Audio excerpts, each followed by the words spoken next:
Olá, gente, muito bom dia. Hoje, domingo, dia 30 de abril, o último domingo do mês, e nós estamos avançando num galope veloz para o meio do ano. Faltam poucos meses para nós chegarmos aí no finalzinho do ano, ou no meio do ano, e que estejamos com nossos corações preparados para os enfrentamentos do dia a dia.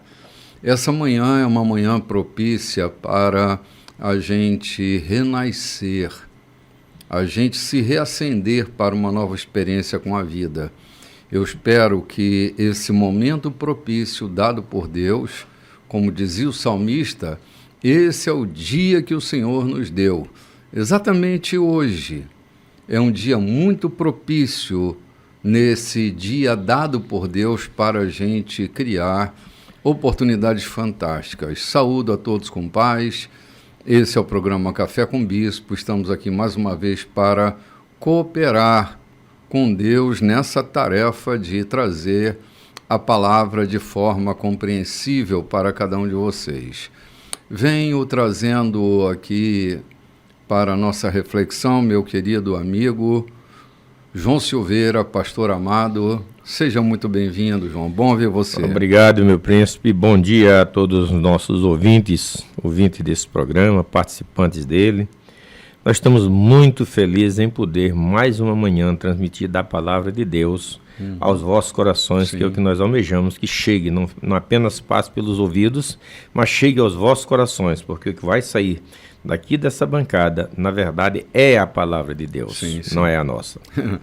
Que assim seja. Lorde Nogueira, querida amiga, bem-vinda. Opa, bom dia, meu bispo. Bom dia, pastor João. Que bom tê-lo de volta, viu? Bom dia, você que está aí com sua mesa preparada. Estamos aqui aguardando por você. Muito bem, gente. Estamos estudando o livro de Marcos e tem sido uma delícia. Domingo próximo passado, nós tocamos em assuntos tão excitantes, tão bons. Foi tão animado o programa de domingo passado, mas estamos de volta aqui para novas reflexões e nós já estamos aqui no capítulo 7 do livro de Marcos.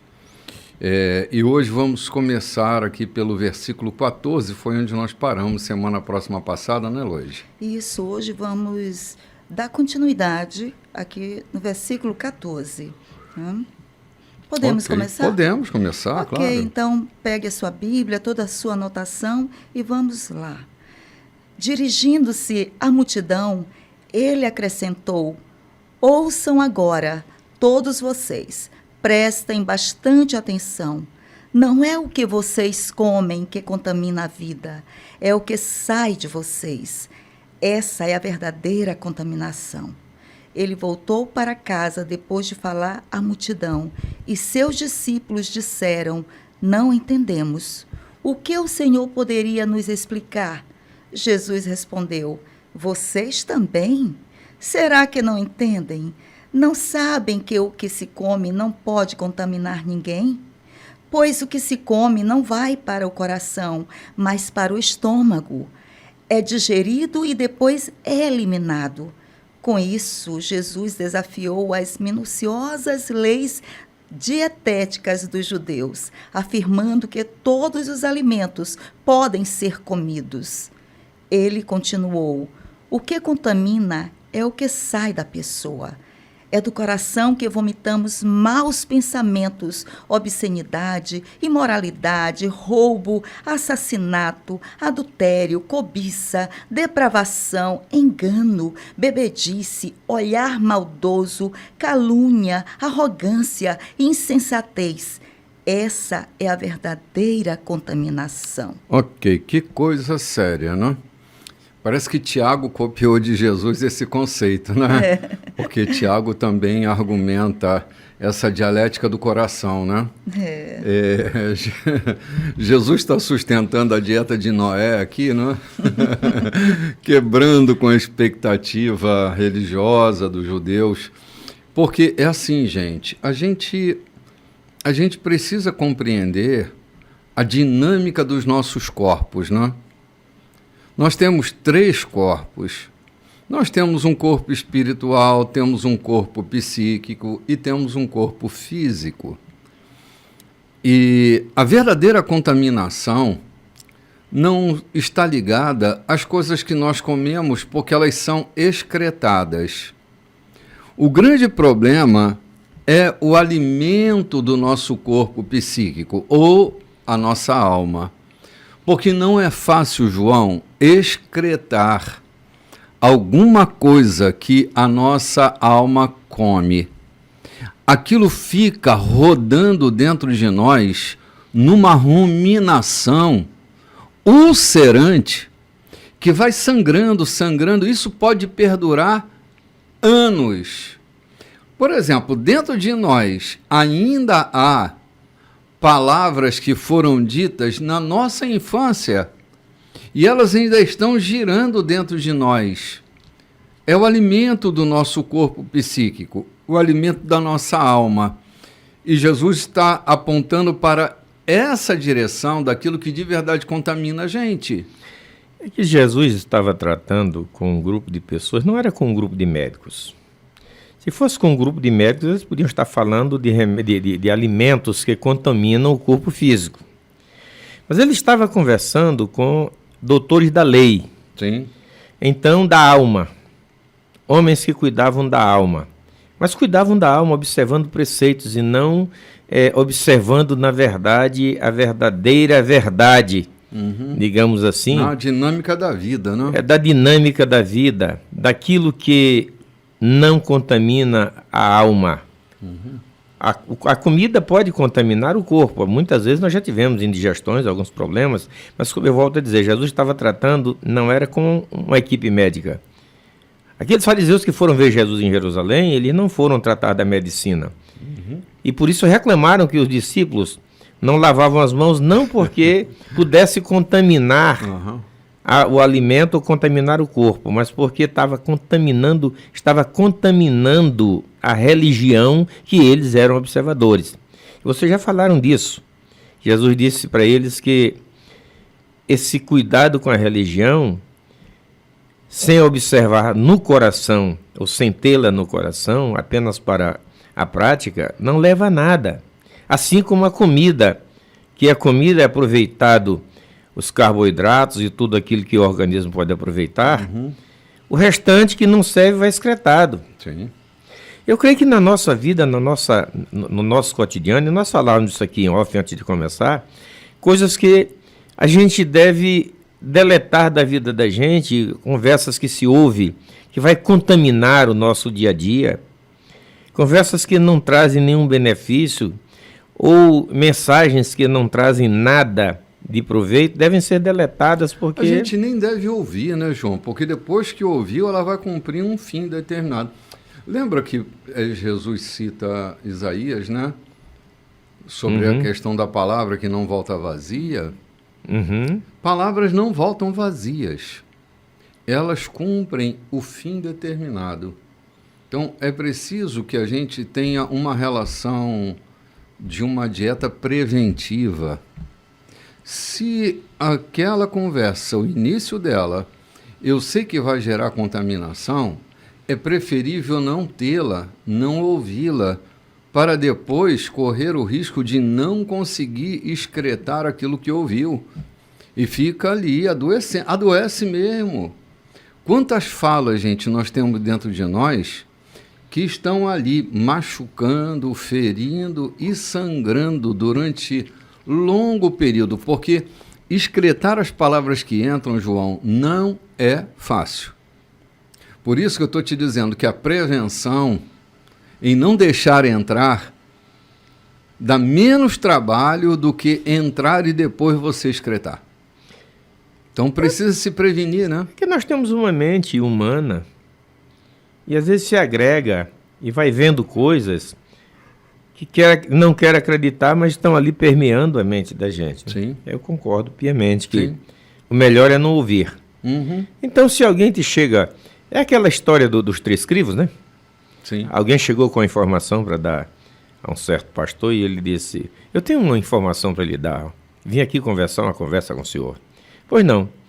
Mas espera aí, antes de você me informar, você passou essa conversa pelos 3 crivos? Não, quais são os crivos? Você tem certeza que o que você vai me contar é a pura verdade? Bem, eu ouvi dizer, já não passou no primeiro. Você tem certeza que o que você vai me contar vai me trazer benefício, vai me ajudar a alavancar a minha vida? Não, eu apenas ouvi e quis lhe contar. Você tem certeza que o que você vai me contar, eu ouvindo, serve para que eu beneficie alguém? Também não lhe garanto. Então, por favor, encerre a sua conversa, porque não passou nos meus crivos. Perfeitamente. Esse é o caminho. Perfeitamente, João. Se a gente, olha, você imagina a calúnia. Eu tenho um amigo que ele dizia que a calúnia e a difamação é como carvão. Se não incendiar, no mínimo vai sujar.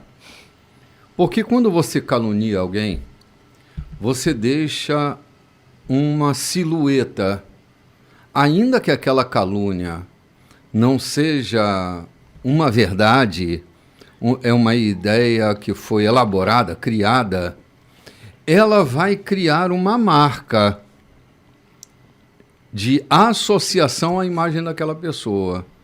Então, é preciso ter muito cuidado. Dizia eu outro dia, baseado nas conversas de adulto, que criança não pode ouvir, eu dizia que criança de adulto, que criança não pode ouvir, Conversa de adulto. Conversa que não devia ter. Porque se não há a pureza na minha conversa, ela não deve ter. Toda conversa de adulto, as crianças deveriam sentar ali para ouvir. Se as crianças não podem ouvir, os adultos nem deviam estar conversando essa conversa. Porque está faltando pureza, está faltando verdade, está faltando um monte de coisa.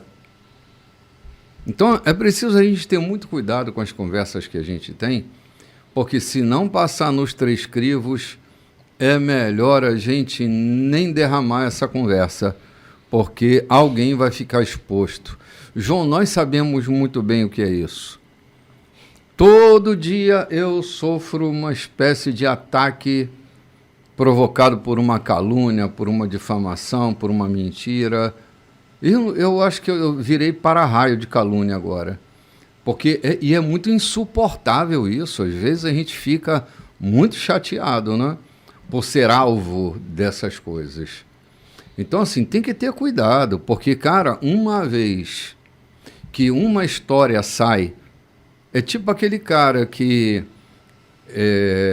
foi procurar um juiz, não é? Porque se sentiu caluniado por alguém, e a justiça tomou a proteção dessa história, convocou o caluniador e, depois de conversar por um bom tempo com o caluniador, o juiz disse, olha, vamos fazer o seguinte, você vai voltar para casa, escrever lá num papel todas as calúnias que você fez e amanhã você volta aqui e eu vou te dar a sentença amanhã. E o cara voltou, ele escreveu no papel, recomendado pelo juiz, picou aquele papel todo, jogou para o ar e quando ele voltou, ele disse, e aí, você fez o que eu disse? Fiz. Dá para juntar agora todo o mal que você fez? Não, não dá, porque como é que eu vou juntar? O vento soprou e tal. Ele disse, esse foi o mal que você causou a essa pessoa. Agora, a imagem dele está espalhada por tantos lugares que não dá mais para recolher.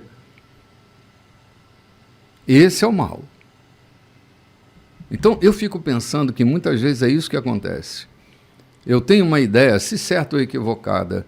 Se eu vou contar como uma suposição ou não, eu já deixei uma marca. E aqui, quando o outro ouve, já é com uma afirmação. Quem ouve um conto aumenta um ponto. E a gente fica ali, não é? Bom, na verdade, nem sei porque que nós entramos por esse caminho, né? O texto sugeriu isso ou nós estamos aqui navegando em outros mares? Estamos falando sobre o que contamina, né? Sim, o que contamina, está certo, João. Contamina a sociedade. Uma água, por exemplo, vamos pegar alguma coisa como base. Lá em Jericó, quando Eliseu chega, os homens, os líderes de Jericó disseram: a terra é boa, mas a água é contaminada, ou seja, até uma mulher grávida se tomar, aborta. Aborta, sim. Havia uma contaminação naquela água que afetava toda a população de Jericó. Há determinadas calúnias ou coisas que fazemos ou que são feitas que contaminam não só a pessoa que foi caluniada, mas toda uma família, e muitas vezes toda uma geração. Gerações que vêm vivendo uma contaminação, uma calúnia, um karma, como dizem por aí, e vai passando por gerações daquela mesma forma, se tornam inimigas. O caso de Exu, né? Sim. Gerações que se mataram por quê? Porque lá no princípio alguém levantou uma calúnia, e por conta dessa calúnia alguém matou alguém, e a cidade estava se perdendo por conta de uma calúnia no princípio. Coisas que contaminam gerações, cidades inteiras. Então, o que é que nós estamos dizendo aqui? Seja cuidadoso quando falar. Tenha cuidado quando ouvir. Se aquilo que você está ouvindo não interessa, vai fazer mal a você e a outro, saia de perto, se afaste, desconverse, para que o contador se toque e pare com aquela maledicência. Esse é, na verdade, o nosso propósito nesta manhã, trazer a palavra de Deus para ajudar a viver bem aqui na terra e ter paz na alma. Amém.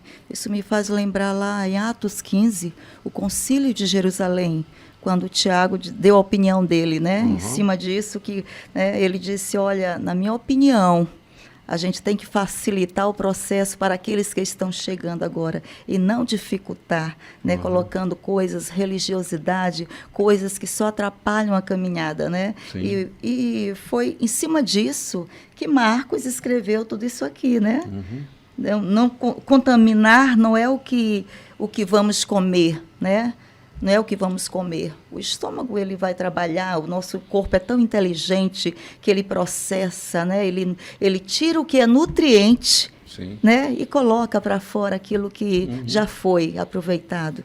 Mas aquilo que está no nosso coração, ele, como o pastor João falou, ele vai machucando gerações após gerações, causando fraturas emocionais, fraturas da alma. E para fazer o resgate de uma pessoa que foi fraturada na sua alma, na sua essência, leva anos, muitas vezes anos de terapia, anos, né?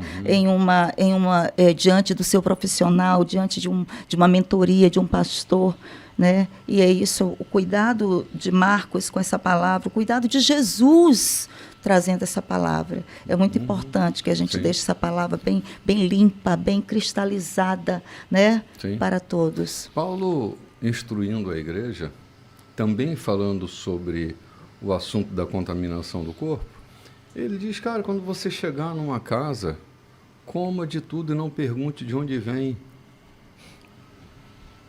Porque se você souber de onde vem, pode ser que a sua alma fique contaminada, né? Porque você ouviu.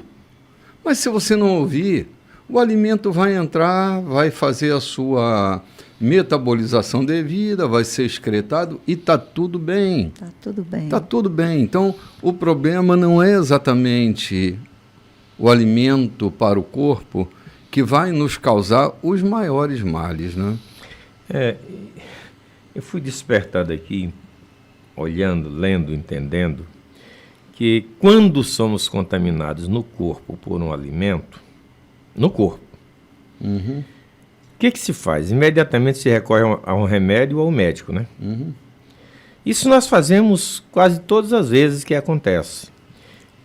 E por que não fazemos quando somos contaminados na alma, buscando um profissional, buscando o seu pastor, buscando alguém que você possa confiar, para tirar aquela dúvida, em vez de ficar sofrendo essa contaminação interior, psíquica, que vai trazer problema? Qual é o nosso conselho nessa manhã? Se alguma coisa, alguma conversa, alguma maledicência, uma calúnia te contaminou, machucou a tua alma, que levantou raiva com vontade de matar o outro, que alguém te fez fofoca, por favor, procure um profissional da alma, um psicólogo. Por que nós tratamos, depois que chegamos a certa idade, temos um profissional para a geriatria, para qualquer coisa, temos profissionais, buscamos. E por que nós não buscamos terapeutas para entender ou para nos ajudar a cuidar dos nossos problemas psíquicos? Uhum. Porque assim como o corpo sofre com os intempéries da temperatura, do alimento e qualquer coisa, a nossa alma também sofre com o decorrer do tempo. Sim, porque ela é corpo também. Ela é corpo também. Então procure um profissional, não apenas um terapeuta, mas procure seu pastor, procure alguém que você confia e derrame ali a sua queixa para que você volte saudável para casa, para que você tenha uma vida saudável. Sim. Eu entendo que é uma necessidade, tenho falado muito isso com a minha esposa. Eu entendo que é uma necessidade. Uhum. A gente acumula tanta informação durante a vida e nem sempre são informações boas. Às vezes é necessário a gente chegar, desatar o saco e derramar tudo aquilo para que a gente não carregue um fardo que nos pesa. É que às vezes a gente tem uma falsa ideia, João, de que tudo é espiritual e que deve ser percebido do ponto de vista espiritual.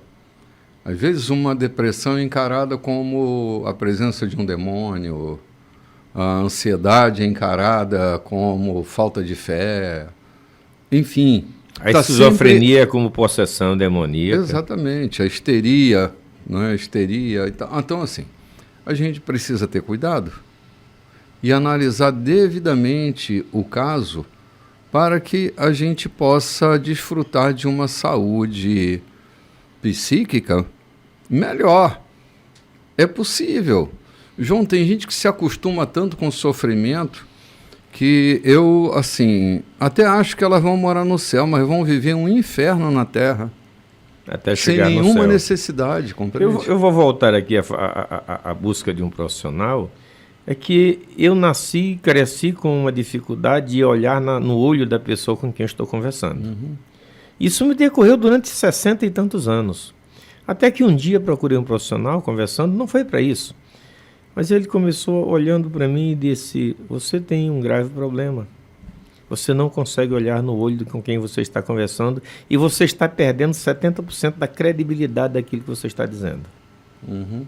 Ou seja, eu estou falando da busca de profissionais que nos ajudam e que não é pecado nenhum recorrer a um psicólogo, um psicanalista, não é coisa de doido, não. Ou um psiquiatra, não é? Ou um psiquiatra é coisa de andar bem, de melhorar. É. Posso melhorar a minha conversa olhando no olho do outro, que eu não fazia, portanto, por toda a minha vida. Talvez por alguma síndrome no meu corpo, mas eu estou exercitando, melhorando isso. Uhum. Então, eu aconselho vocês que nos ouvem, têm alguma dificuldade, procurem um profissional. Uhum.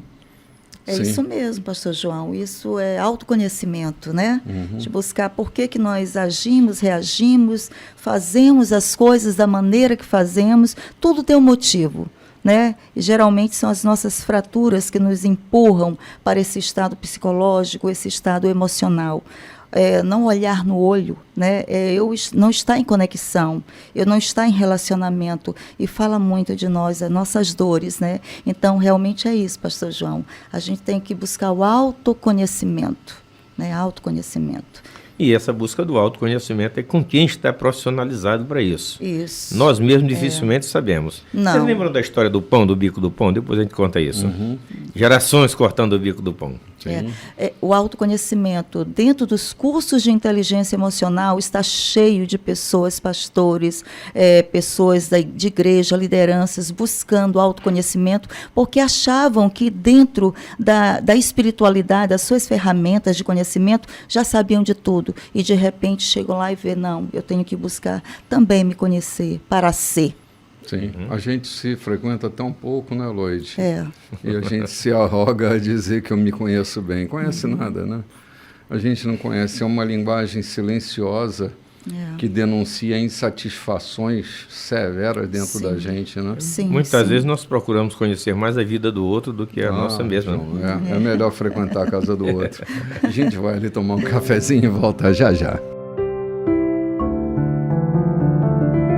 Olá, gente, estamos de volta e o texto que a gente tocou de Marcos, Jesus fala dos males do coração.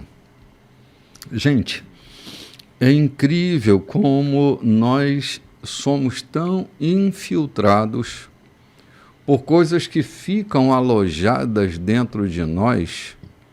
E quando Salomão diz que a boca fala do que o coração está cheio, e Jesus até repete isso, que estabelece os níveis de contaminação. João, eu tenho pensado muito numa fala freudiana que diz que aquilo que eu odeio no outro é aquilo que eu não suporto em mim. O que eu odeio no outro, o que eu repugno no outro, é aquilo que eu também repugno em mim. Aquilo que eu não suporto em mim. E a natureza humana, ela é tão lotada de insuportabilidades, até por causa dessa ausência de frequência, né? Ausência de frequência. Algumas pessoas que eu conheço se sentem muito resolvidas na vida. E ninguém é muito bem resolvido, coisa nenhuma.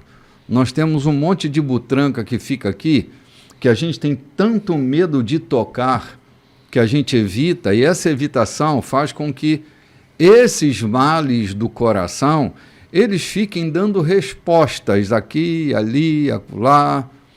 Então, assim, a chave sempre é frequentar suas escuridões. Se eu sou capaz de encarar as minhas escuridões, fica muito mais fácil de encarar a escuridão dos outros. Eu, quando recebo uma crítica hoje, eu acolho com naturalidade.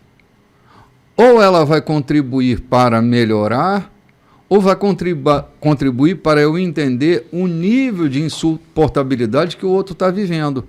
Porque parte da crítica do outro sobre mim é parte desse lugar insuportável que ele está vivendo, compreende, João? Eu recebi um amigo na nossa casa, já até falei num programa passado, eu recebi um amigo na minha casa, mas ele estava tão carregado que começamos a falar da região e tudo, de pessoas envolvidas em associações, que era a nossa conversa, e nenhum deles, nenhuma dessas pessoas ele encontrou virtudes, só encontrou invirtudes.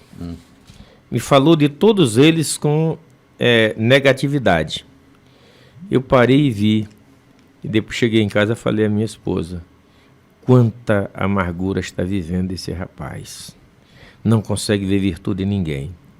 Deus me deu a oportunidade de 8 dias depois estar na casa dele, e uma conversa fluiu, ele abriu uma conversa e eu comecei a conversar com ele sobre as dificuldades que a gente tem na vida e as pessoas que vêm à nossa vida que não são inimigas, são coisas que Deus nos manda. Eu até usei aquela fala de alguém que diz assim, pedi amor e Deus me mandou pessoas para cuidar, pedi forças e Deus me deu empecilhos para atravessar. Ou seja, a cada vez que eu faço isso, eu vou criando aquilo que eu queria. Eu comecei a conversar com esse rapaz, daqui a pouco ele estava chorando, mas chorando copiosamente. Veio e me abraçou. E eu entendi que no coração dele estava abrigado, na verdade, tanto mal, tanta dor interior. E ele foi fazer um relatório da sua vida para mim, tantos traumas que passou na vida, tanta situação difícil. Então ele estava tão cheio que não conseguia ver virtude em ninguém. É possível acontecer em nossas vidas isso. Sim, Jesus relaciona aqui 14 males que partem do coração, dos piores possíveis. E são muito mais. Eu entendi que isso aqui é pior do que o inferno. O coração do homem é carregado de tanta coisa quando ele se deixa carregar. É preciso que diariamente a gente esteja nos revisitando, observando o que está acontecendo. Oxalá a gente tivesse a coragem, a gente tenha a coragem de chegar diante da esposa da gente todos os dias e observar aquilo que a gente foi desagradável. Gente, essa relação se torna tão leve, tão agradável, quando a gente chega e confessa e pede perdão, pede desculpas, mostrando aquilo que a gente foi desagradável, a grosseria que a estupidez, a falta, a falha que a gente cometeu em não ajudá-la na tarefa de casa. Isso melhora um relacionamento a 1000. É preciso termos coragem, porque para a gente se reconhecer é preciso ter muito mais coragem do que reconhecer, de que ver o outro. Uhum. Verdade, verdade. Essa prática de frequentar-se, ela é uma prática típica da mesa eucarística, né? Uhum. Quando Paulo diz, examine-se, pois, o homem a si mesmo, é uma proposta da gente entrar numa viagem para dentro para localizar aquilo que está bom e o que não está bom dentro de nós. Não é uma viagem buscando culpabilizar coisa alguma. Isso mesmo. Mas estar ali dentro do processo, ver exatamente onde está a tua participação. A liberdade, ela acontece aqui, quando eu deixo de responsabilizar o outro e assumo responsabilidade. Que são minhas, né? Que são minhas. Aí eu tenho liberdade. Aprender a dizer não para mim. Aprender a dizer não para os meus apetites, para aquilo que eu não posso, para aquilo que eu não devo. Se todas as coisas me são lícitas, mas nem todas me convêm, eu preciso ter uma ideia clara do que me convém e do que não me convém. Isso não é possível sem se frequentar. Há pessoas que estão deixando de experimentar liberdade porque têm medo dela, porque não conhecem o seu próprio limite. Então, o medo de ter liberdade faz com que elas fiquem reféns e prisioneiras de gaiolas, de cadeias, que estão acontecendo pelo lado de dentro. Então, é preciso que a gente se frequente, é preciso que a gente se desidentifique de signos que ficaram dentro de nós, marcas que deixaram dentro de nós, que estão fazendo mal, estão me diminuindo, me reduzindo, me fazendo gente pequena. Cara, quer ver gente chata? É gente que não se suporta. É gente infeliz. Cara, é horrível lidar com gente que não se suporta. Mas não se suporta porque não se frequenta, não encara a sua escuridão. Tem medo de encarar a sua escuridão. E aí vai vivendo uma vida desastrada, atrapalhando a sua vida e atrapalhando a vida de todo mundo que convive com ela. Isso é terrível, cara, é terrível, né? Na história do velho Jim, aquele velho que era bêbado, sim, e entrava na igreja... No Brasil seria o velho cachaça. Seria o velho cachaça. Bêbado, e entrava na igreja batendo no peito e dizia, eu não sei mais quem eu sou. Eu sou conhecido como velho cachaça, mas tu és Jesus. Ou seja, ele não buscou ser alguém, mas ele abdicou de todos os seus valores, talvez, ou não valores, e dizendo, eu sou o velho cachaceiro que senta na esquina. Eu sou o velho cachaceiro que amanheço no bar, durmo na calçada e amanheço bebendo cachaça, mas estou entrando aqui, aonde eu me encontro contigo e sei que tu és Jesus. Perfeitamente. Ou seja, reconhecer quem você é na verdade, quem sou eu hoje. Essa semana nós programamos, o Fórum de Defesa da Baixada, programou um grande passeio que foi realmente um feito muito grande pelas águas da Baixada, né? E, como faço parte da diretoria, eu fui incluso. Estive com eles até no cais. E no embarque eu disse a eles, eu não posso ir com vocês. Mas logo você disse, não posso ir com vocês. Eu estou com labirintite. Eu estou com dificuldade. Eu vou entrar na água, eu vou entrar na embarcação e o balanço dessa embarcação pode me provocar. E eu não estou pensando em mim. É que se isso acontecer quando nós estivermos a certa distância, vocês vão ter que interromper a viagem para vir me deixar no médico? Não. Eu preciso reconhecer que eu vou dar trabalho para vocês se eu for. E não fui. Realmente tive uma crise depois que cheguei em casa. Então o que acontece? Muitas vezes nós não reconhecemos, não queremos reconhecer que as nossas atitudes estão criando dificuldades para o outro. É preciso nos visitar. É preciso visitarmos, porque muitas vezes as nossas atitudes, a nossa razão, a nossa pseudo-razão é o nosso maior inimigo. Fazemos coisas baseadas na nossa razão que prejudica tanta gente. Já viram isso? Sim. Não, eu tenho razão, eu estou indo na minha mão e alguém está vindo na contramão, eu não vou abrir porque eu estou certo. E aí ele vem, bate em você, prejudica ele e a você. Você vai na estrada dirigindo e alguém resolve cortar o carro que vem e você está do outro lado. Por favor, vá para o acostamento. Se você se mantiver, porque está com a razão na mão que você vem, vocês vão ter um choque frontal. Pode sair morte dali. Então nem sempre a razão te dá o direito de fazer o que você acha que deve fazer. Porque muitas razões têm levado à morte muita gente. Uhum. Então é preciso nos visitarmos, verificarmos Sim. isso na nossa vida. Eu acho que é o medo que a gente tem do que vai encontrar Dentro de nós. dentro de nós. É. João, o encontro mais trágico que eu tive na minha vida, e olha que eu já me encontrei com muitas figuras assustadoras. Já me encontrei com um príncipe da escuridão, já me encontrei com pessoas mentirosas, arrogantes, presunçosas, já me encontrei com gente ruim, mas nada se compara ao encontro mais trágico que eu tive na minha vida. Foi o encontro que eu tive comigo mesmo. E eu evitei boa parte da minha vida, porque eu tinha talvez medo de encontrar com minhas escuridões. O dia que eu li um texto de Davi que dizia: Tu, Senhor, derramas luz nas minhas trevas, eu acho que era o medo que eu tinha que a luz penetrasse as minhas escuridões. Nem eu mesmo sabia muito bem o que estava lá dentro. E eu vivia assustado, com um peso muito insuportável sobre mim.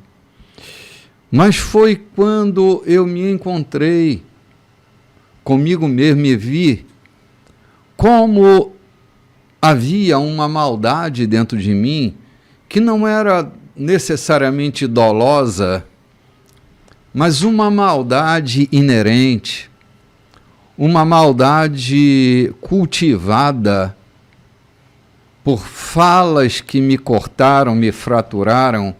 E aqui eu não estou responsabilizando ninguém, eu estou responsabilizando a minha inabilidade em metabolizar aquilo que me entregaram.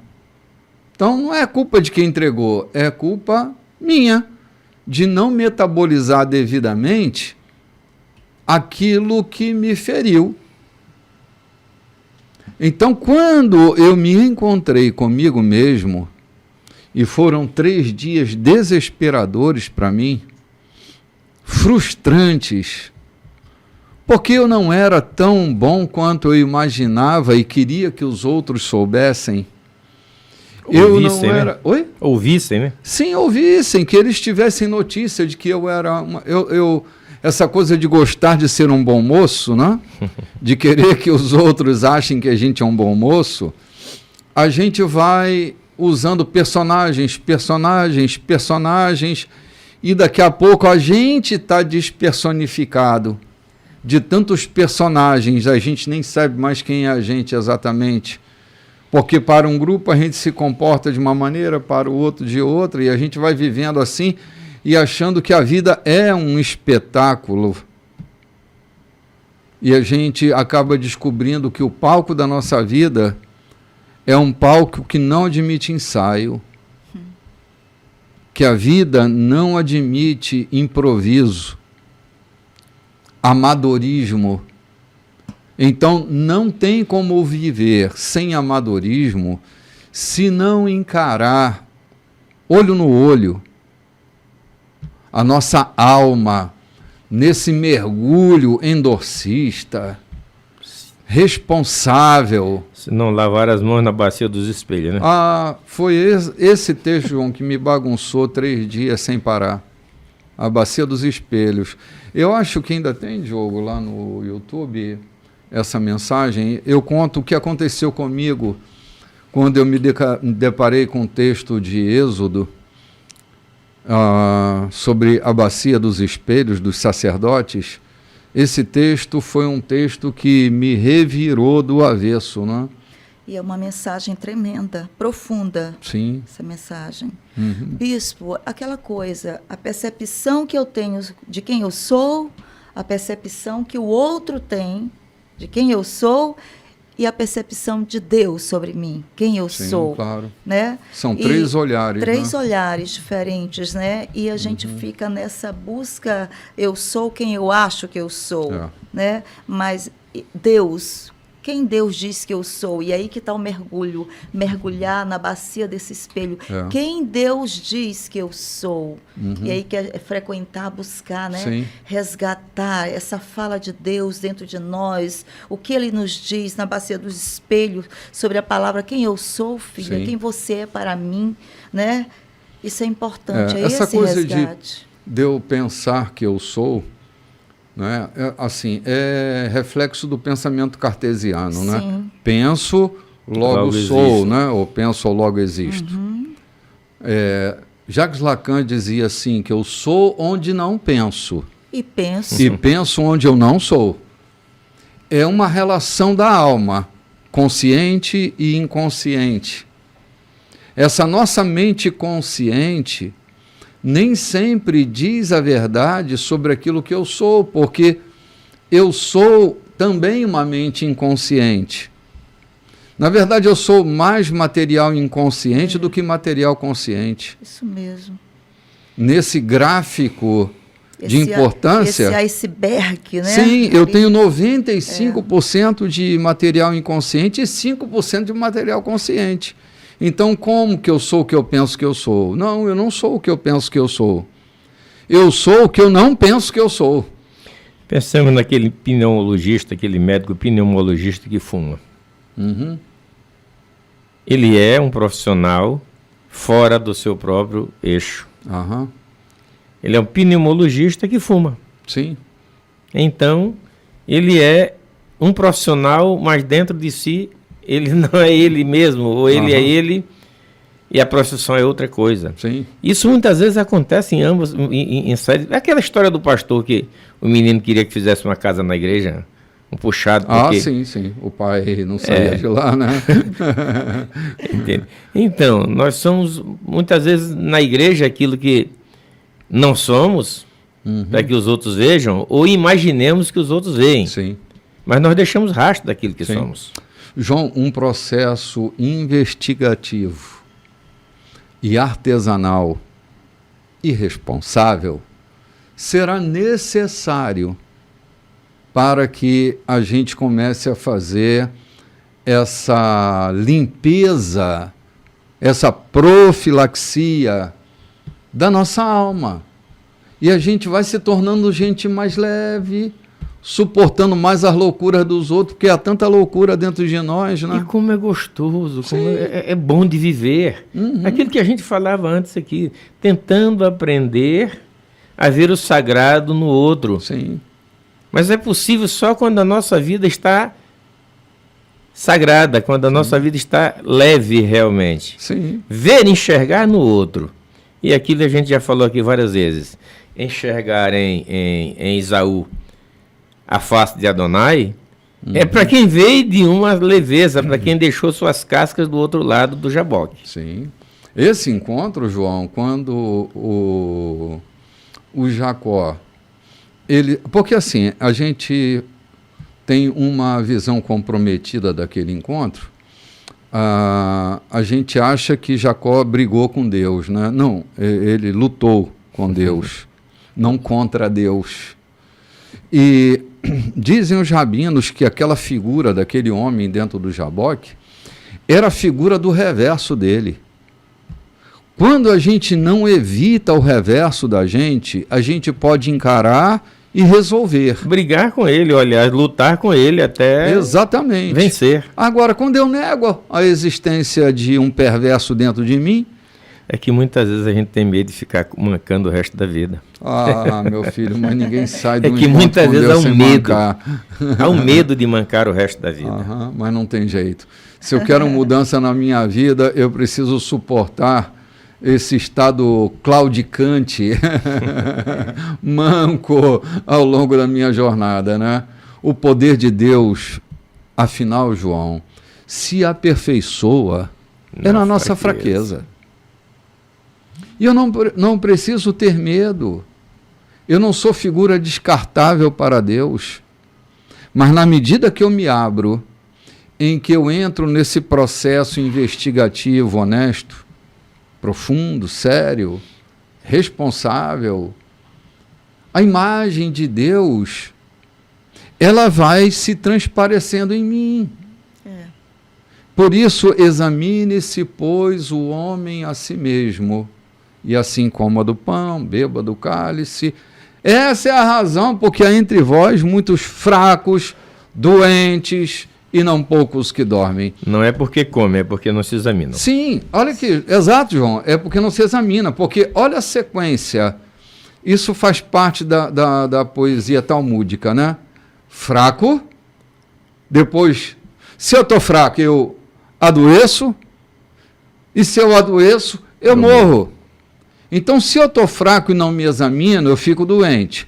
Se eu estou doente e continuo não me examinando, eu acabo morrendo.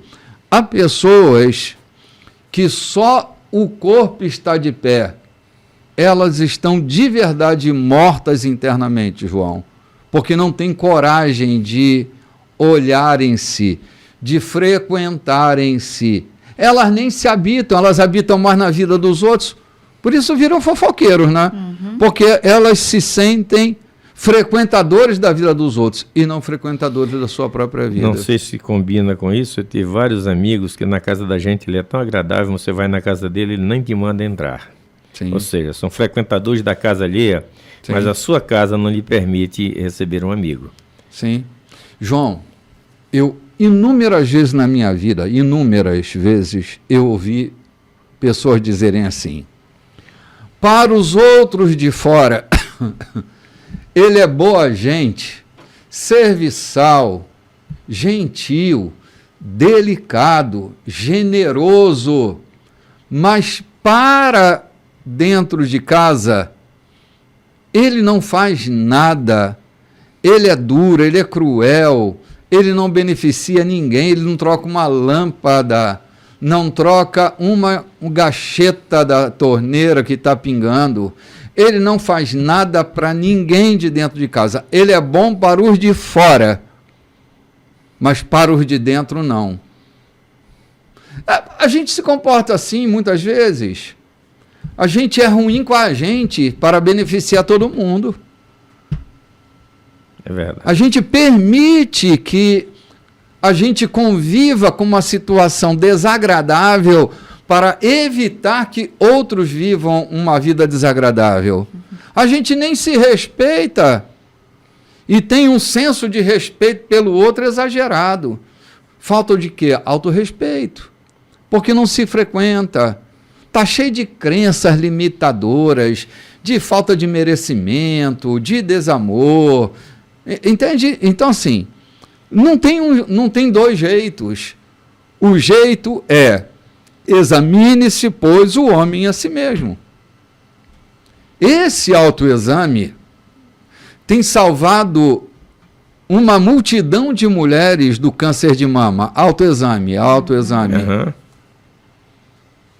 O câncer de próstata também precisa ser examinado como medida preventiva. Por que não examinar a alma? Esse ambiente que pode apodrecer a nossa vida. Assunto sério esse que Jesus está tratando, né, gente? Sério. Eu já tive o desprazer de enterrar 3 amigos que a sua alma morreu, o diagnóstico médico foi: morreu a alma dentro dele e o corpo não resistiu.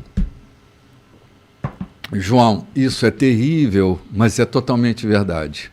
Verdade. Quando a alma morre, quando a gente perde o interesse psíquico pelas coisas, a perda de interesse psíquico chama-se libido. A libidinização, ela acontece nos interesses psíquicos da gente.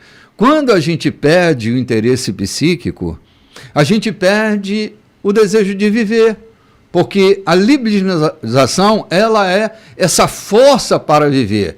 Se eu tenho de mim sequestrado esse interesse, eu morro, a alma morre, o corpo é sepultado. O corpo não resiste.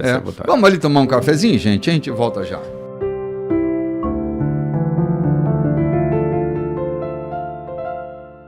Gente, estamos de volta aqui no livro de Marcos, capítulo 7. Jesus está rodando ali a Galileia o tempo inteiro, de Cafarnaum para Tiberíades e circulando para lá, para cá. E ele vai dar um passo agora fora desse território. Ele vai para uma outra região e o caminho de Jesus vai ser acompanhado por nós na narrativa de Marcos. E nós estamos aqui no versículo 24 do capítulo 7 de Marcos, quando Jesus vai caminhar ali pelos arredores de Tiro. E vamos acompanhar atentamente aquilo que exala dessa caminhada, né? Das falas de Jesus, das interferências. A gente vai aprender muita coisa boa no curso do livro de Marcos, né? Temos aprendido coisas maravilhosas e eu espero que você esteja bem aí acompanhando a gente, para a gente fazer uma viagem bem sucedida ao lado de Jesus, né? Convido você a vir para Tiro com a gente. Vamos imergir na história, né, Lloyd? É isso aí, versículo 24. Dali Jesus partiu e foi para os arredores de Tiro. Entrou numa casa para não ser encontrado, mas a notícia de sua chegada se espalhou. Ele estava dentro de casa quando uma mulher, cuja filha era perturbada por um espírito maligno, ficou sabendo de sua presença ali. Ela se ajoelhou aos seus pés, implorando ajuda. A mulher era grega, Ciro-fenícia de nascimento, e pediu que ele curasse sua filha. Ele disse: espere sua vez. Os filhos devem ser alimentados primeiro. Se sobrar alguma coisa, os cães poderão comer. Ela foi rápida. Entendo, mestre, mas os cães não comem das migalhas que os filhos deixam cair? Jesus ficou impressionado. Tem razão. Vá para casa.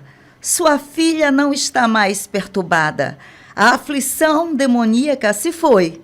Ela foi para casa e encontrou a filha tranquila na cama, livre daqueles tormentos. Vamos parar aqui um instantinho. Caramba, a gente olha para essa cena e a sensação que a gente tem é que Jesus foi duro demais com ela, né? Uhum. Bom, de alguma forma foi. Mas às vezes, gente, a gente só sai espremido, né? Quando a gente é espremido, aquilo que está lá dentro vem para fora.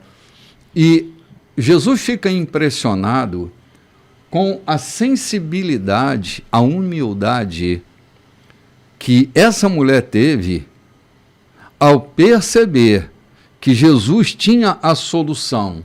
Ela não desanimou, ela foi perseverante.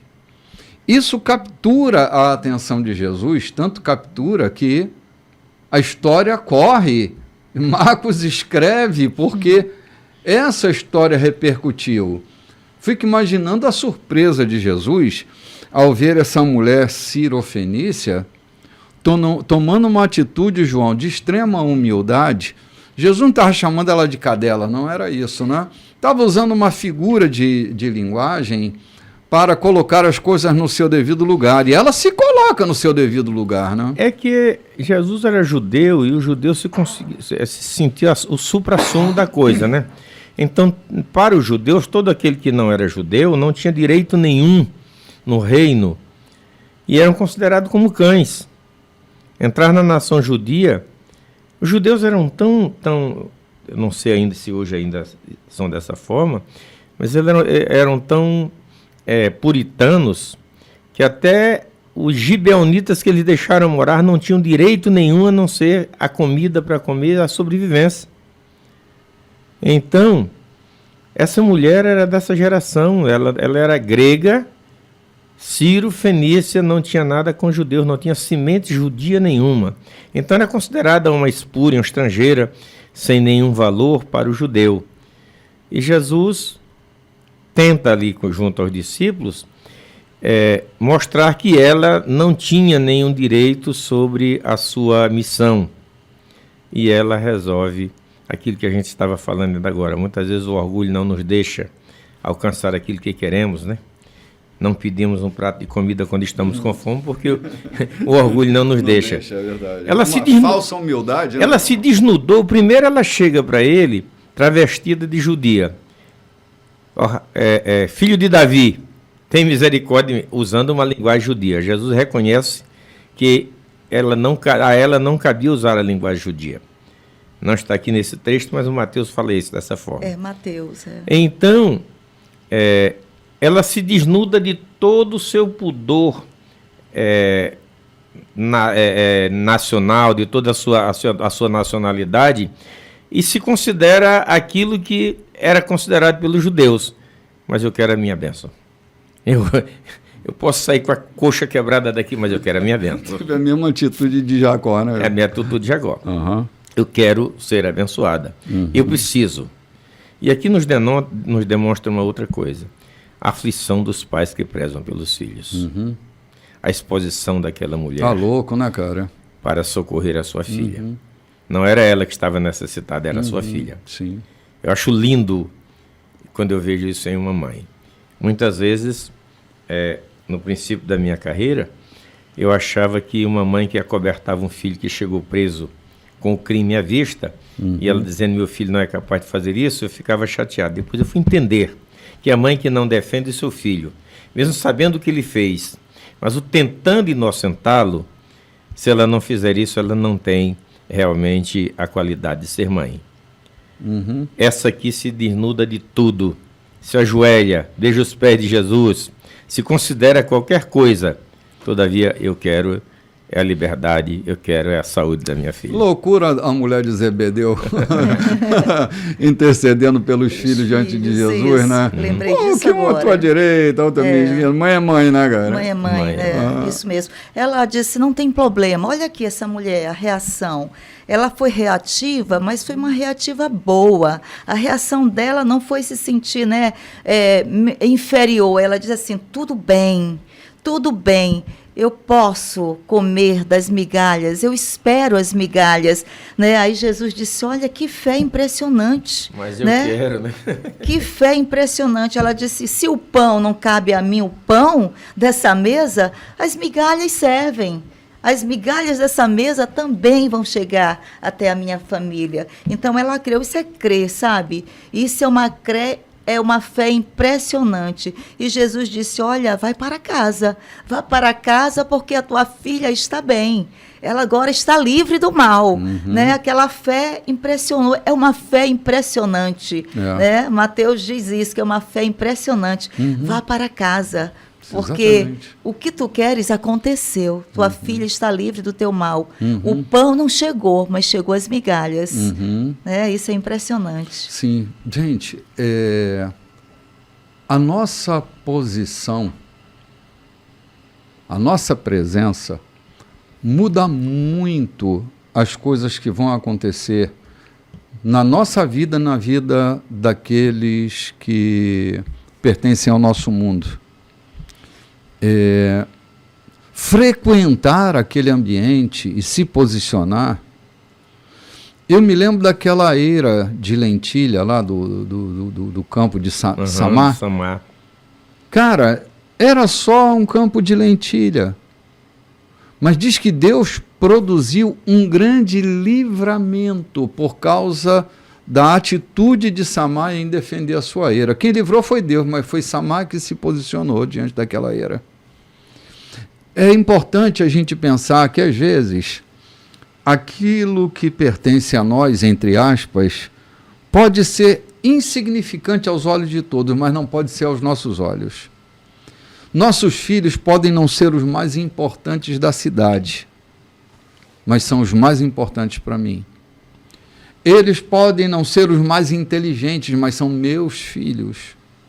E as minhas atitudes com relação a eles podem mudar tudo na vida e na história deles, tanto quanto na minha. Sim. Eu não sei como é que era essa família cirofenícia, mas aquela menina era tudo, a ponto dela fazer o investimento da sua própria exposição pública, João, em defesa da sua própria filha.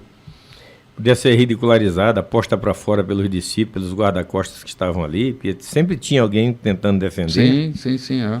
Eu lembro que, já foi dito aqui várias vezes, a minha caçulinha, eu viajando, e a minha caçulinha ardendo em febre, e a minha esposa levanta e diz: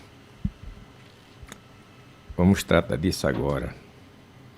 Jesus, em teu nome eu repreendo a febre da minha filha. Aí ela começa, levanta a cabeça e diz assim: mamãe, eu sabia que Jesus curava, mas não sabia que Jesus curava. Então, ter essa certeza de que Jesus é outra coisa importante. Ter a certeza de que Jesus nos atende, de que estamos ali para ser atendidos por Ele.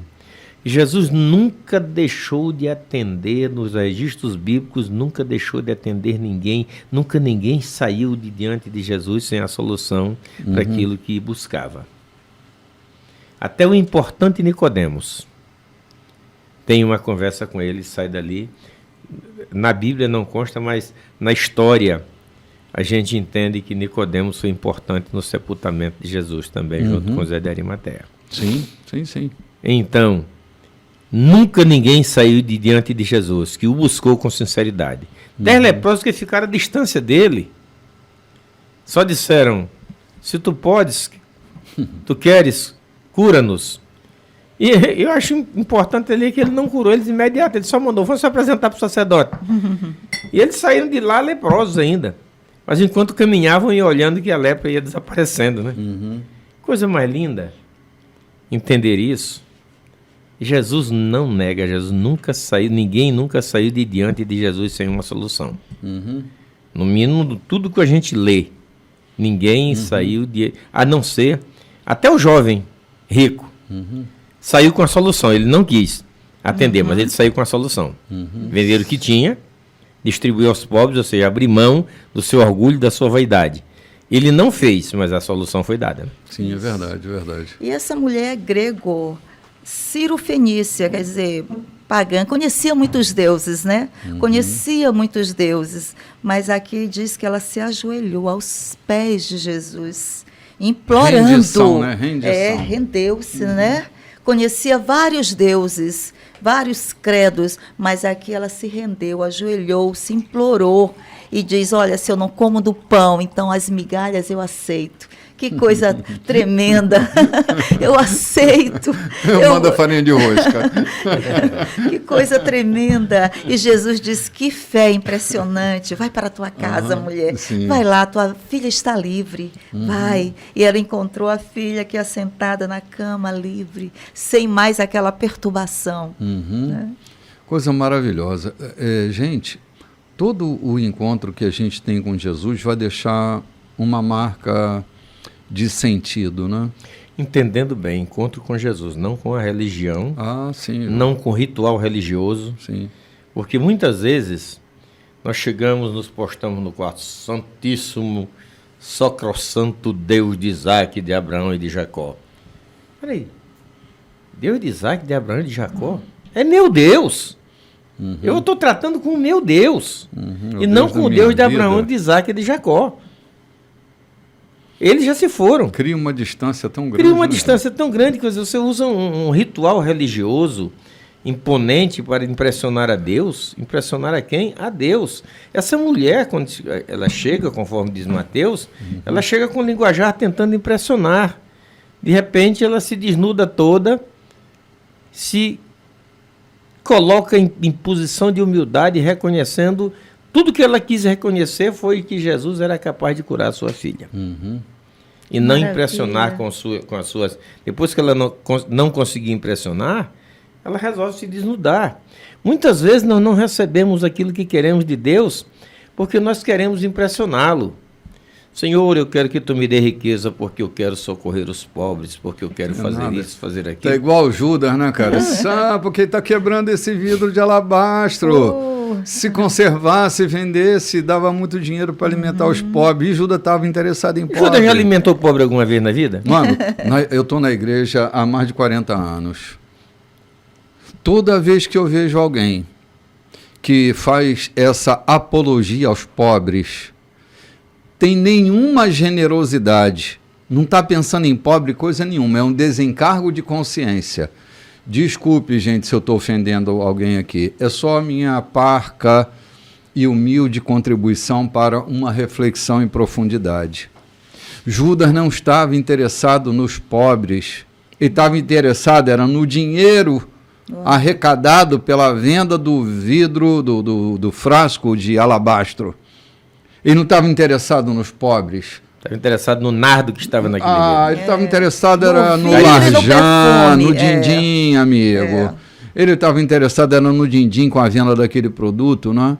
Então, assim, a gente precisa ter muito cuidado, porque, às vezes, João, nossa fala disfarça ou tenta disfarçar aquilo que somos de verdade, né? Verdade. E especialmente quando estamos diante de Deus.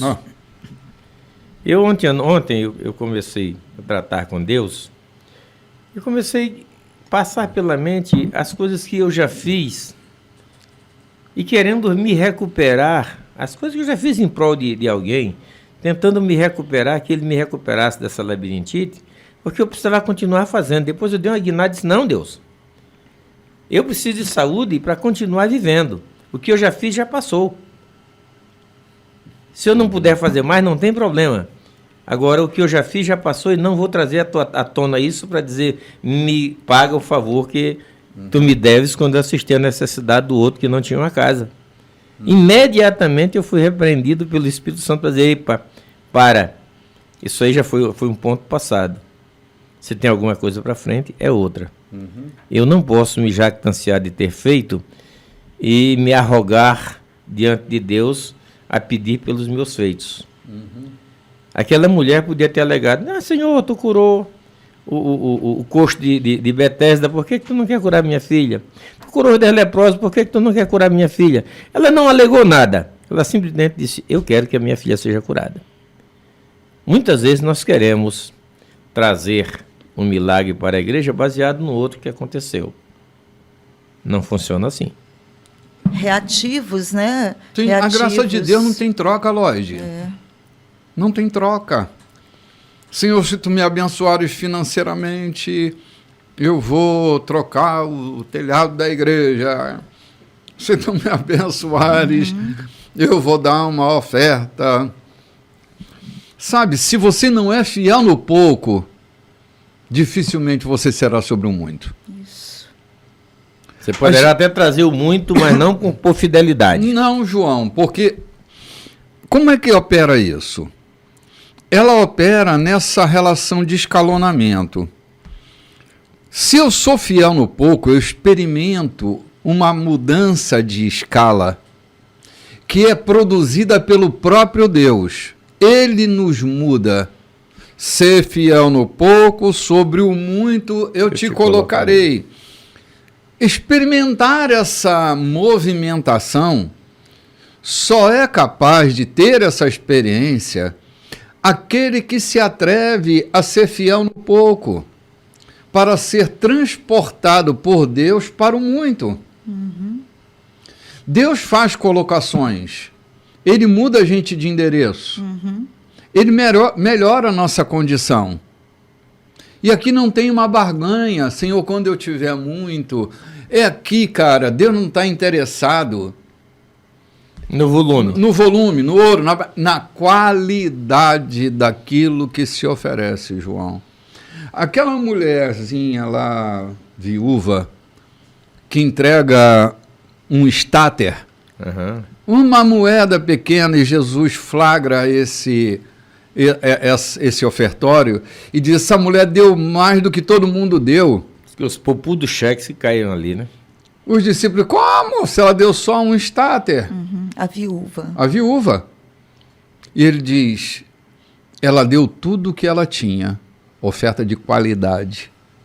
Não a quantidade, mas oferta de qualidade. É isso que muda a coisa.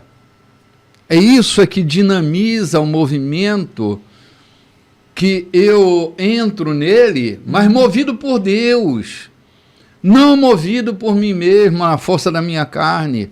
É uma mudança proporcionada por Deus na minha vida. E a diferença da reação dessa viúva para aquela viúva de Eliseu, né? Que ela diz: não, o que eu tenho é só esse punhado de azeite e esse punhado de farinha, eu não posso dar. Né? E ali o Eliseu, provocando aquela fé, provocando aquela mulher, diz: faz para mim. O Elias, né? Elias. Foi Elias, né? Provocando aquela mulher, e a reação dela, ele diz: faz para mim primeiro. E enquanto ela ia tendo contato com essa vasilha, com essa farinha, com esse azeite, ela ia mudando, ela ia entendendo, e uma chave ia virando dentro dela. E não foi preciso com essa viúva da oferta, ela entendeu de imediato, né, que ali estava uma mudança de nível na fé, que a fé, ela também muda de nível. Israel, depois de experimentar 3 anos de seca, a sua maior necessidade era a água, né? Lembram? Ah, claro. E o que Elias pede para eles?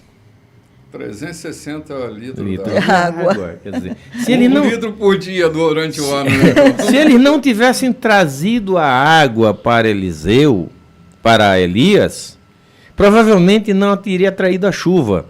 Porque alguns estudiosos dizem que a chuva foi atraída pela frente quente, que a água provocou, ou seja, o fogo que lambeu a água provocou uma frente quente, subiu ao espaço, que provocou uma frente fria que estava lá e caiu chuva torrencial. É possível se explicar isso cientificamente, sem desmerecer do milagre, né? Então, se os israelitas não tivessem trazido, e foram 730 litros de água, foram 2 vezes, né? 730 litros de água para quem está com 3 anos de seca, onde buscar? Uau. Trouxeram de onde quase não tinha. E não pediram ao rei. Eles não foram pedir ao político uma oferta para mudar o teto da igreja. Entendeu? Eles trouxeram deles mesmos. Eles provocaram a mudança. Eles provocaram a mudança. Caiu uma chuva torrencial que, se Acabe não corre para casa, ele ficava ilhado. O pouco que nós oferecemos daquilo que temos, com obediência, com qualidade, provoca uma abundância de chuva sobre a nossa terra. Não é sobre nós simplesmente, mas sobre a nossa terra. Sim, inunda, né, João? É possível abençoarmos a nossa terra. É possível abençoarmos a nossa nação, oferecendo aquilo que temos com dignidade no momento exato. Exatamente isso. Olha, toda vez que a gente coloca alguma coisa diante de Deus, a gente não tem ideia para onde essa coisa vai se expandir. É 5 pães e 2 peixes que alimenta a multidão. É um punhado de farinha, uma vasilha de azeite. Quando aquela mulher que você citou diz: eu não tenho nada, senão... Sabe, Deus não multiplica nada, mas se você tiver uma botija de azeite vazia, Ele é capaz de colocar dentro dessa botija azeites abundantes, e enquanto houver vasilha, haverá azeite. São 360 litros d'água vezes 2 que vai precipitar uma tempestade. Sabe, gente, é uma oferta com esse cunho redentivo, que não é só para mim, como você citou, João, é para toda a terra. Uma oferta redentiva é essa oferta aparentemente tão pequena que nas mãos de Deus gera uma explosão. Eu nunca esqueço da oferta do Marcelino. Sim. Quem também não esqueço. Nós estávamos aqui com uma construção de 1 milhão. Construindo a igreja, que nessa época gastamos quase isso, né? e chega um dos nossos mais simples membros com R$10 dentro de um envelope. Isto aqui é para construir o templo. Eu quero acreditar que essa oferta atraiu, na verdade, Amém. todo o recurso para a gente construir e criar esse belo templo que nós nos abrigamos. Amém. É coisa boa, gente. Nós precisamos tomar mais um cafezinho aqui para a gente ficar bem. A gente está sendo movido a café pela manhã, e um delicioso café. E é bom que a gente esteja tomando café com você, né, João?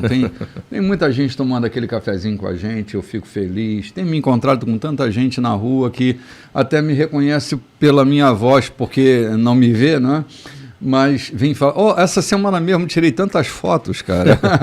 Obrigado pelo carinho, pelo amor e pela generosidade de vocês. A gente vai ali, mas volta já já. Olá, gente, estamos de volta. Que programa delicioso esse, né? A gente está se divertindo aqui com um espírito aberto, leve, experimentando, passear por toda essa trajetória aqui por Tiro, né? Aquela região ali, Tiro, Sidom. E Jesus está caminhando e contando coisas, mostrando coisas, revelando coisas, surpreendendo-se com coisas, né? E a gente continua a caminhada, né, Lloyd? Continuamos. Nós demos uma paradinha aí no versículo 30. No versículo 30, vamos agora emendar aí o versículo 31 para terminarmos o capítulo 7, não? Jesus ele vai se retirar da região de Tiro. Ele deixou a região de Tiro e voltou para o mar da Galileia, passando por Sidom e pelo distrito das 10 cidades. Algumas pessoas trouxeram um homem que não podia ouvir nem falar e pediram a Jesus que impusesse as mãos sobre ele. Jesus tocou nos ouvidos do homem e passou-lhe um pouco de saliva na língua. Então orou, suspirou profundamente e ordenou: Efatá, abra-se. E assim aconteceu. O homem ouvia e falava perfeitamente. Jesus ordenou que mantivessem o fato em segredo, mas eles, entusiasmados, não paravam de falar no assunto. Diziam: ele faz tudo muito bem, faz até o surdo ouvir e o mudo falar. Olha aqui, vamos dar uma paradinha antes da gente entrar no capítulo 8, né? A experiência desse surdo-mudo é uma experiência doce, doce, e uma experiência que muda não só a vida dele. Quantas palavras que aquele homem quis dizer ao longo da vida, mas ele sequer conseguia escutar o que diziam. E, de repente, Jesus está ali e destrava seus ouvidos e destrava a sua língua. Isso impacta não só ele, mas impacta todo mundo, porque não paravam de dizer a mesma coisa, né? O assunto corria. Jesus, quando muda a vida da gente, João, a gente vira o assunto. A gente vira a novidade. Porque a nossa vida mudada, ela não só impacta pessoalmente a nossa vida, mas ela impacta todo mundo que está ao redor. Uma comunidade inteira, uma nação inteira, o planeta. Quantas pessoas que foram impactadas em sua região, em um determinado lugar, e hoje essas pessoas impactam nações. São pessoas que ganham prêmios, pessoas que estão em artigos, em revistas, porque foram impactadas em determinada reunião, determinada comunidade, né? Então, Jesus aqui, quando ele tocou, ele não fez de uma maneira mágica, né, pastor João? Aqui diz o processo, aqui fala do processo que ele utilizou para curar aquele homem. Sim. Teve um processo, né? E depois ele orou, depois daquele processo, ele usou uma palavra, ele diz: Efatá, abra-se os ouvidos, abra-se os olhos, abra-se tudo. Existe um processo para ser aberto, canalizado, a palavra, a promessa. Ele disse, abra-se. E aquele homem ouviu, aquele homem começou a ouvir, começou a falar. E as pessoas ficaram impressionadas, dizendo, tudo que esse homem faz, que Jesus faz, ele faz muito bem. E isso deve ser as notícias a nosso respeito. Tudo que Renato faz, tudo que pastor João faz, tudo que Diogo faz, isso deve ser a notícia sobre pessoas que são tocadas por Jesus. Faz e faz muito bem. É por isso que as notícias se espalham, porque faz-se muito bem. Sim, assim, não é simplesmente fazer, Lloyd.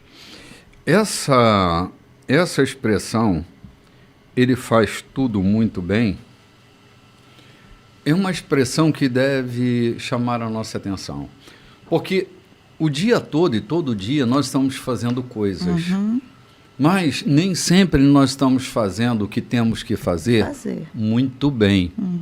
Às vezes a gente faz com pressa, faz de qualquer jeito, faz porque tem que fazer. Faz mais ou menos. Faz mais ou menos.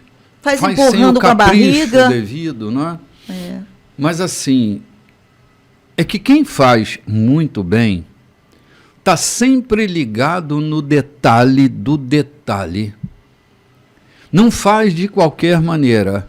Não é um perfeccionista, mas alguém que está fazendo com esmero, João, com dedicação. Com esmero, com dedicação.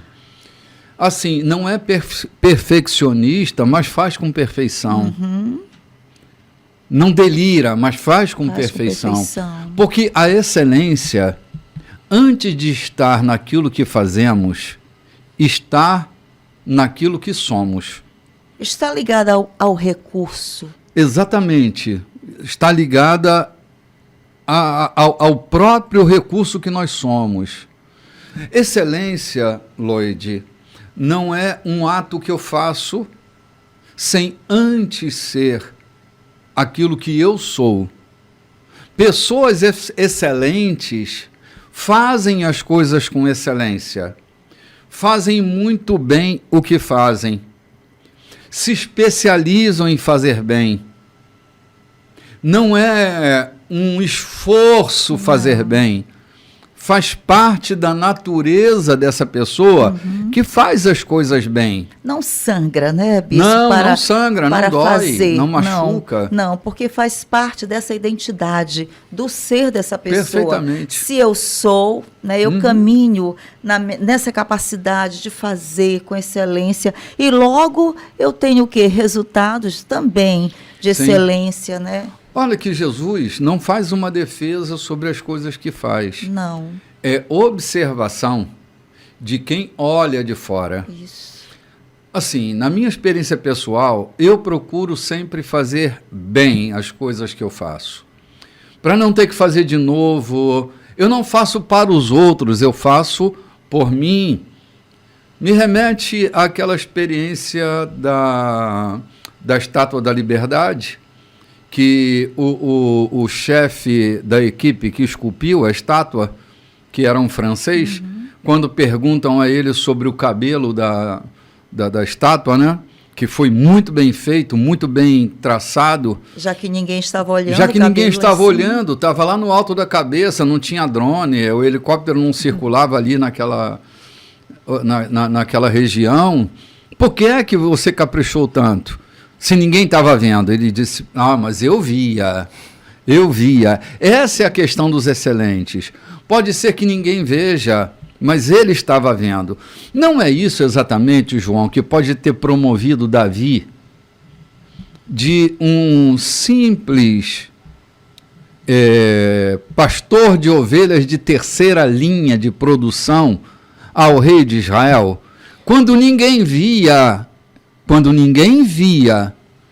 ele matou o leão e a ursa que atacavam o rebanho, e ninguém via, não tinha plateia. Ele não estava representando coisa alguma. Era só ele, o animal e a pobre ovelha. E ele expõe a sua vida. Uma pessoa que é capaz de expor a sua vida lá no bastidor, assim, lá na coxia, Lá no secreto. Lá no secreto. Gente, o que eu faço no secreto legitima aquilo que acontece diante da plateia. Eu ganho autoridade, não é quando eu estou no palco. Eu ganho autoridade onde não tem ninguém, porque afinal de contas, eu sou quando ninguém está vendo. Eu sou quando nem eu mesmo estou vendo. Esse sou eu. Eu sou quando sou no lugar onde ninguém vê. Onde só estou eu e a minha natureza e a circunstância. Então, quando eu ouço alguém dizer, ele faz tudo muito bem, é alguém que está observando o detalhe do detalhe da marca que Jesus deixa em toda a operação do seu ofício, João. É espetacular. O exemplo que ele deixa para nós, a marca que ele deixa para todos nós, daquilo que a gente precisa ser na vida. Fazer muito bem. Fazer muito bem, utilizando um processo, a saliva, né? Sim. Olha como ele fazia muito bem. Ele usava coisas tão simples, mas o resultado que produzia aquilo, ele faz tudo muito bem. Olha o resultado que trouxe. Mas o que ele usou, né? Sim. Olha o que ele usou, coisas tão simples. Cara, estava ali na natureza. E limpar muito bem tem uma diferença gigantesca. Varrer e varrer muito bem, lavar uma louça e lavar uma louça muito bem, faz toda a diferença. Bispo, me chama a atenção aqui que Jesus se expõe àquele mudo, ele se conecta com ele. Ele coloca os 2 dedos no ouvido, depois passa da sua própria saliva. Ou seja, eu fico pensando muitas vezes, determinados operadores de milagres que passam um dia no hotel e quando alguém vai buscar, ele não toca na mão para não perder a unção. E aí depois ele sobe na tribuna e faz toda a sua prédica lá da tribuna e não desce sequer para cumprimentar os aleijados que foram curados. Eu pergunto, o que está acontecendo? É jactância, é prepotência, o que acontece? Que Jesus apresentaram ali um mudo. Jesus chega, pega o mudo, coloca os seus próprios dedos nos ouvidos do mudo, depois a sua própria saliva na língua do mudo, ou seja, Jesus se conectando com aquele que ele quer curar. Podia ter dito, fica bom, eu já vou indo, vou passando para frente. Mas não, Jesus dá uma lição de humildade, de disponibilidade. Muitas vezes nós queremos socorrer alguém, levar uma cesta básica para alguém que está com fome, entregamos da porta do carro. Entregamos a cesta básica da porta do carro. Sequer queremos entrar naquela casa para saber o estado de miséria que está acontecendo ali. Nos contam que essa pessoa está passando fome.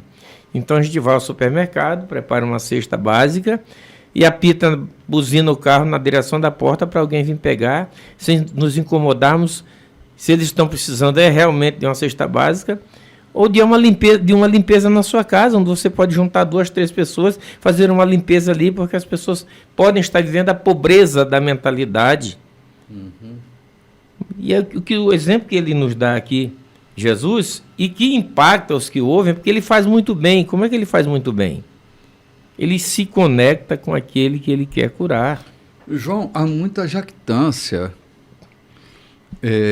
nessa defesa daqueles que não se expõem àquilo que estão fazendo. Eu tenho muita preocupação com uma liderança jactanciosa, que se protege, que se esconde, que não se expõe. Eu já ouvi tanta loucura ao longo dos anos, tipo gente que não consegue se relacionar com as pessoas para proteger a unção. Pô, de onde vem essa loucura jactante? Também não entendo. De onde vem? De onde vem isso? Proteger a unção? A unção está em nós. E tem que proteger do que exatamente? De alguém me tocar? Do outro irmão. De um outro irmão? Do motorista que foi servi-lo buscando no hotel para trazer para cá. Uhum. Quer dizer, o irmão está contaminado, foi com tanto gosto buscá-lo, está contaminado. Sim.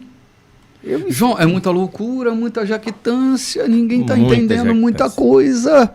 A coisa é muito simples, cara. E o Jesus, o Cristo, o nosso mestre, não se arroga de pegar um surdo mudo e colocar os dedos nos seus ouvidos, colocar saliva.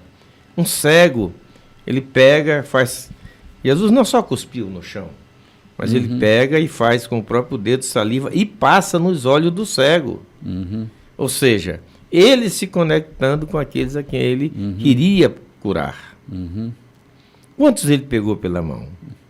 Aqueles leprosos que se aproximaram dele, se ele fosse dar um abraço em cada um, ele ia ser penalizado pelos fariseus que estavam ali, porque estava tocando no leproso, e podia contaminar os outros que o seguiam.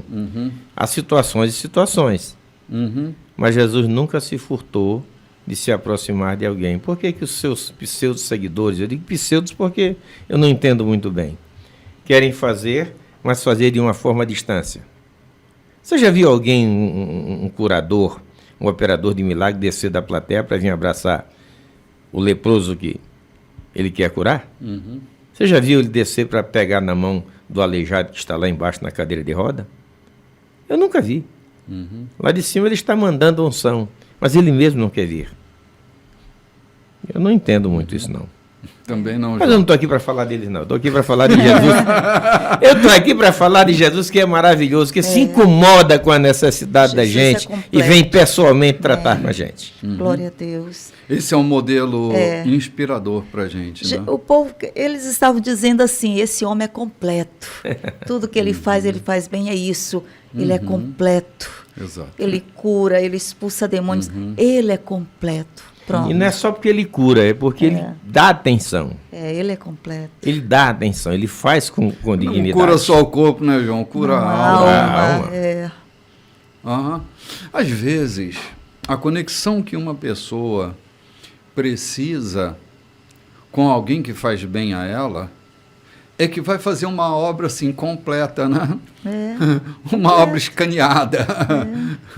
Eu fui almoçar em algumas casas e as pessoas, eu via o contentamento das pessoas em me receber na casa delas, como se Jesus estivesse entrando lá. A singeleza, entende, João? Cara, a gente faz bem às pessoas quando a gente se entrega ao processo, quando a gente não tem que se esconder, quando a gente não tem que ter medo das pessoas. Ser recebido como se Jesus fosse é não só para nós uma grata alegria, mas é também por quem nos recebe. Eu vejo a alegria, a gente é só um vaso de barro, né? E eu não penso nem além, mas também não penso aquém do que convém sobre mim mesmo. Mas, cara, eu vejo a alegria toda semana, João e Eloísio, toda semana eu me encontro com alguém que às vezes eu nunca vi na vida, mas me para e pede para tirar uma foto comigo. Eu pergunto, por que quer tirar uma foto comigo? Porque eu ouço você, eu vejo você nas redes e tal. Cara, a alegria que aquela pessoa tem e a humildade de declarar, porque, assim, a gente não quer se expor, né? Às vezes a gente quer tirar uma foto com alguém, mas fica constrangido. Mas há pessoas que não têm esse constrangimento, elas mostram a alegria delas. Cara, eu fico tão contente. Porque estão tão gratas. Sim. Olha, a gente não faz por esforço. Mas, cara, quantas vezes a gente vem gravar quebrando a agenda da gente, né, João? Às vezes doente, com dores. A gente vem gravar e vem com prazer mesmo. A gente entrega o espírito da gente, a fala da gente, a gente não se esconde aqui, não é? E essa entrega faz bem às pessoas que estão nos ouvindo, porque elas encontram verdade nas nossas palavras, João. Vez por outra alguém me aborda dizendo: eu tenho te ouvido você e seus companheiros no rádio. Como eu tenho gostado desse programa. Alguém disse lá em casa um dia desse no balcão: ele é bem mastigado. Ou seja, eu nunca ouvi ninguém por alto falando mal daquilo que fazemos aqui, porque é uma entrega nossa. A gente não vem aqui por dinheiro, a gente não vem aqui por notoriedade, a gente vem aqui porque nós queremos realmente transmitir a palavra de Deus de mais uma forma, que é o rádio, que é as redes sociais. Somos só cooperadores da lavoura, né, João? Lloyd. Isso mesmo. Mas é essa cooperação pura que faz a coisa ficar bonita e fazer bem, não é? Nós não somos radialistas, né? Eu, pelo menos, eu trabalho em rádio há, sei lá, quase 40 anos, 38 anos, mas eu nunca fui radialista. Eu não tenho voz de radialista. Às vezes minha voz está mais grossa quando eu acordo cedinho, né? Fica com aquela voz de radialista.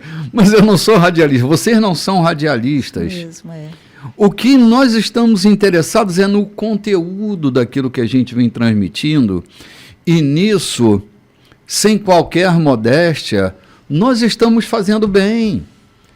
Assim, a gente não entra em polêmica, até porque a gente não é polêmico, né? Não tem polêmica na nossa fala. Então, assim, dificilmente alguém vai entrar atravessado. Mas se entrar, esses somos nós. E está tudo bem também, ninguém é obrigado a concordar com nossa fala. A gente procura sempre ter uma fala equilibrada, porque as nossas cães brancas já nos permitem não entrar em briga, em contenda, né? Mas se tivéssemos que entrar, entraríamos com brandura e com firmeza. Isso. Né? A gente aqui tem a transparência, né? Somos transparentes, usamos a honestidade, que esse evangelho, né? Xiii, rapaz, a gente gosta da gente, né? Justamente. O que vocês ouvem de nós aqui, vocês veem em nós lá fora. Nós não maquiamos nada. Sim. O que vocês ouvem de nós pelas ondas da rádio, pelas redes sociais, pode ir buscar, investigar no nosso dia a dia, que nós vivemos aquilo que falamos aqui. Amém. Pastor João, já me perguntaram se a gente tem um roteiro, né? Roteiro, vocês vão falar disso, é um roteiro? Eu disse, não, é o Espírito Santo. O roteiro é o texto, o roteiro é o texto. É o texto, e o Espírito Santo vai tocando, vai aparecendo, né? O Espírito Santo vai colocando aquela verdade diante de nós. Sim. Nós temos um compromisso de seguir o roteiro do texto bíblico, né? A gente se propõe a uma abordagem textual. Mas não há um roteiro prévio, a gente não ensaia o programa, é isso que a gente quer dizer. A gente não ensaia o programa. A gente vem, ou a gente lê o texto antes, eu já li tantas vezes esse texto, não quer dizer que ele não me traz novidade, que sempre me traz novidade. Mas ao entrar em contato com esse texto, a gente não tem entre nós uma combinação. Não, você pode reparar que às vezes a gente dá uma pequena divergência aqui e ali, acho até que necessária, saudável, né? Saudável. Mas é porque a gente não ensaia o texto, aqui a gente não está combinadinho. Isso. A gente só tem combinado o texto bíblico que a gente vai tocar, né? E é saudável trazer esses olhares, né? Esses olhares, né? Um olhar que eu tenho diferente, o Senhor e tal, Pastor João, faz parte, porque a gente vai aprendendo junto também. E claro, o que nós falamos é aquilo que o Espírito Santo coloca em nossa boca, eu tenho certeza disso, não estou jactanciando de falar isso. Sinto que, quando nós chegamos aqui, nós oramos, colocamos a nossa boca sobre a disposição do Espírito Santo para que nos leve a atingir vocês. E é isso que nós nos propomos. Pois é, nessa proposta nós chegamos ao fim do programa de hoje. Semana que vem nós entramos no capítulo 8. Capítulo 8. Vai ser outra aventura. Sim, outra multiplicação. Outra multiplicação. Vai ser maravilhoso o texto. Prepare-se aí, porque domingo que vem, às 7 horas da manhã, transmitido pela rádio, e às 9 horas, transmitido pelo YouTube, o Café com Bispo estará à sua disposição. Se você quer ter acesso ao conteúdo, perdeu alguma coisa, o nosso canal YouTube é Igreja da Colheita. Você entrou lá, Igreja da Colheita, você vai ver o nosso canal e o programa com a data específica para facilitar o seu acesso ao conteúdo. Então, tudo fica registrado lá no YouTube e você pode nos visitar. Eu tenho posto o meu zap à disposição de todos se quiserem. 99144-7068. Podem se conectar com a gente, mandar a sua opinião, a sua sugestão e a gente está pronto para ouvir. 99144-7068. Gente, terça-feira nós estamos juntos ali no Divã da Graça, no @Igreja da Colheita, nosso endereço do Instagram, 7 horas, 19 horas, no Divã da Graça. E quinta-feira, nosso encontro de oração, às 19h30, nós temos esse encontro marcado. E hoje, não perca, às 18h30, transmitido pelo YouTube, e 19 horas, transmitido ao vivo para a Rádio 92.3.